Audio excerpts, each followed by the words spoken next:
Estamos aquí, estamos aquí. No, pero me va a matar. Ridículo.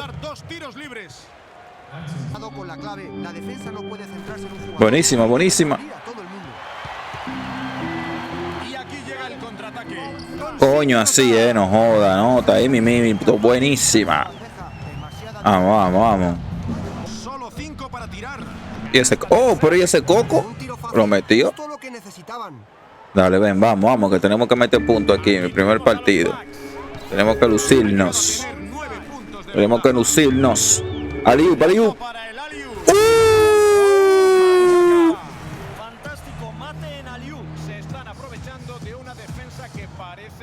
Oh, qué bonito vaquebol. Qué bonito vaquebol. El rosba. Pam, pam. Lo mire la pintura. Bien bonito, Ceci. Alley-oop. Alley-oop. Wow, qué bonito, qué bonito. Oh, me joda, perdimos. Coño. Mira eso. ¿Cuántos puntos es? No, hombre, 4 punticos nada más. Jesús santísimo. What a life, eh, freak? 1 minute you're playing 21 and horse on the courts in Harlem, and the next moment you're in the showroom, configuring the gunmetal and graphite exterior of your luxury car and your iPad mini. Oh, I bet you get a crazy crowd when you drive that car around the block in the old neighborhood, huh? Yeah, I'm living the dream. Bad pandemonium, but folks from back around the way are real proud of me. Yeah, I hear you. Local kid makes good. You know, it kind of reminds me of when I took my tech stock public and I rang the New York Stock Exchange bell and my mom's friends called her up and said, "Maggie, is that your son on Bloomberg News this morning ringing the bell?" And my mom says, "Yes, sir, Bob, it was him." That was a great moment, freak. And you know, our lives are like a pearl necklace of great moments, all strung together with the finest silk thread of memories. And we have to be very careful how we cultivate those pearls and we thread that necklace. Does this meeting by any chance have to do with Vic Van Leer? I grew up in the burbs, freak. I wasn't poor, upper middle class, comfortable. My daddy worked as an accountant for one of the largest insurance firms in the country. Smart with his money. Mom didn't have to work. I went to boarding school. And my dad died of a heart attack when I was a freshman at MIT. I was a movie geek, wanted to be a civil engineer, but I made my fortune by becoming a hybrid of both those interests. My dad didn't want me to be an accountant. Oh, listen to this. My best friend was a guy named Isidore. Yeah, we called him Izzy. He was one of the smartest human beings I have ever met in my life. I mean, Izzy was taking second-year college calculus courses as a high school sophomore, right? Straight-A student, full ride to MIT. Izzy had the world at his fingertips. But he was always looking for trouble, and trouble found him. He ran with the wrong crowd. And when we got to MIT, he got this great job working for a financial consulting firm in Boston. But every weekend, he would fly to Vegas. You see, Izzy had a system for counting cards in Vegas that had the big casinos on the Strip. Oh, stymied. He would come back to MIT with suitcases filled with $200,000 in cold cash. What? Yeah. So your man Izzy was getting hit off like that? Like a fat rat in a cheddar cheese factory, freak. Okay, so what happened to this dude Izzy? Because he's dope. No, not dope. Dead. After he'd been missing for 3 weeks, the Nevada State Police never found hide nor hair of Isidore. And our friendship took a hit when he asked me to hang out with him in Vegas, and I said I wouldn't do it because I knew he was on a dark and twisted path in his life. And yes, he was my dude. But no way was I gonna throw my life away trying to show my loyalty to a guy who really and truly didn't understand what loyalty was all about. So this meeting is about Vic. Correctamente. Okay, well, sir, Vic isn't Izzy. And why's that, freak?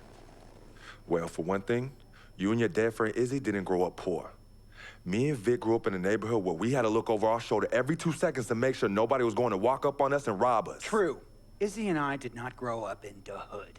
But we, like you, thankfully grew up in a two-parent household. But even that wasn't enough for Izzy. He wasn't satisfied. He was always looking for a 5-alarm fire when he already had the warmth and comfort of a loving family. This is not about class warfare, freak. This is about the consequences of making bad choices and risking it all when you feel like you have nothing to lose. Vic is like a brother to me, sir. But you shouldn't be Brother Vic's keeper, freak.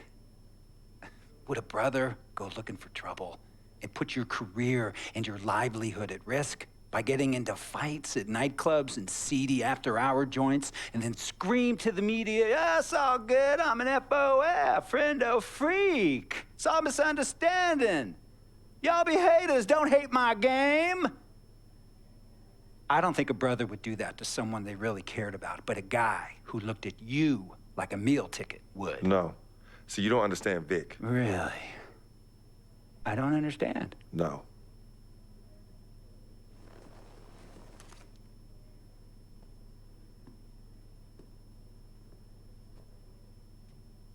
Look, man, it was a misunderstanding with the guy in the next VIP booth. His honey started flirting with me, so naturally I started flirting back. Next thing I know, Captain Cornball's off my grill piece beefing. Next thing he know, he got a 2-piece and a biscuit on his left eye. Hey, I don't know who hit him. And it damn sure wasn't me. Hey, Captain Cornball's mad because I'm an FOF, friend of freak. Hey, but check this out though. He needs to train that hottie before he leave the house though. Yo, he's hotties ain't loyal, man. What's there to understand? Are you freaking blind? You know, I just want to know, how much did you pay your lawyers to make all this go away? Almost 100,000. Excuse me, son, I'm sorry, I couldn't hear you. I said I paid almost $100,000. Exactly. And if you keep riding shotgun with Vic, you're gonna go broke. Quick, fast, and in a hurry. Look, Vic is my friend, and I grew up with him. How many times I gotta tell you, sir? Freak, this is not a request. I am not asking you to do this. I am telling you to do this. And the first order of business is that Mr. Vic Van Leer is banned from traveling with you on the road. Vic is banned from the locker room. And Vic is banned from this arena. And if I catch this guy, Vic, in or anywhere near the facilities, Mr. Vic Van Leer will be arrested for trespassing. Are you serious, sir? Brother, I'm as serious as cancer. We all know that can be deadly. You know, when me and Vic were kids, playing summer tournaments at the Dome, we always imagined making it to the pros, right?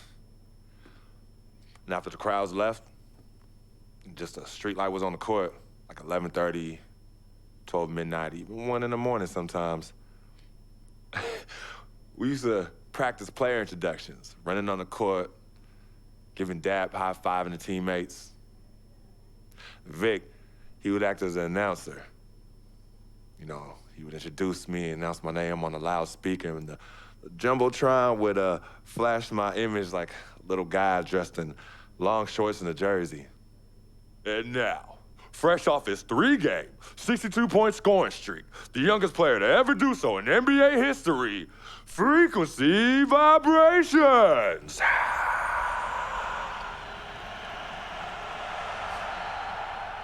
So me and Vic would sit in those empty bleachers at the Dome and dream like nobody's business. And now I'm living a dream. For real. And in so many ways, Vic was part of that. Please, listen to me. I mean, I know this guy's your dude from way back. Look, me and Vic go way back like the front seats of a '67 Cadillac. That's good. We go way back. Did you say front seats? Front seats of a 67 Cadillac. We go way back like the front seats of a 67 Cadillac. Well, Jiminy Crickets. I'm going to be the hit once again at Herbie Allen's Sun Valley Shindig because my fellow billionaires love it when I walk and talk that talk. So that almost sounds... No, let me tell you exactly what it sounds like. I respect, admire, and most importantly, love you as a human being and a role model. But I pay you a lot. And I mean, I pay you a lot of money to play for my team. And I am in this game to win it. And you can't win it with an albatross around your neck like Vic. So Vic is done. History. And here's some more lingo that I picked up from a former megastar who used to play for me several seasons ago. Thought I would never release him until I did. And now he's the sixth man on a struggling team in Venice. And yeah, I'm talking Venice with the canals and the gondolas and Harry's bar, not the street ballers next to the fortune tellers on the beach in Cali. This guy used to tell me when he thought there was a player destroying our team, don't be a hero, cut that zero. And that is what I am telling you about Vic, freak. Don't be a hero, cut that zero. The only thing Vic brings into your life is headache and unwanted and unnecessary negative attention. And it will begin to affect your mindset. And when it affects your mindset, it's gonna affect your play. And when it affects your play, it's gonna affect my team. And when it affects my team, it's gonna affect my money. And if it affects my money, Google Translate will become your new freaking friend. I want a championship ring, freak, and I want you to help me get that ring. And banners after banners hanging from the rafters in this arena.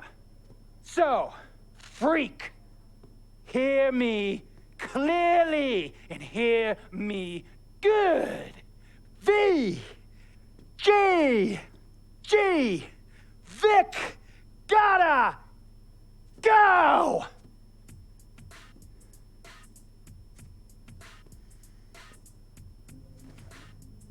Handle your business.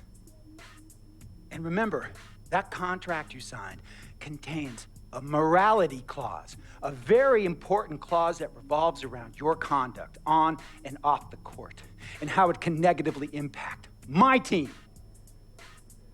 Now, I don't want you to have to learn Italian or Croatian as a second language. And hey, playing pro ball overseas, there's nothing wrong with that. But the arenas are nothing like this, nor will the money be the same. And on top of all of that, this is the US of A, the greatest freaking country in the world. Ask yourself, is Vic worth all that? Think about it. Think long, think wrong. He's not that at all. Man, Vic, let me tell you something. We actually, we have love for each other. We're brothers. Blood couldn't make us any closer at all. I mean, he has so much loyalty to me and to my family. You could see even Cece, has issues with him, but he still loves her. He still loves her.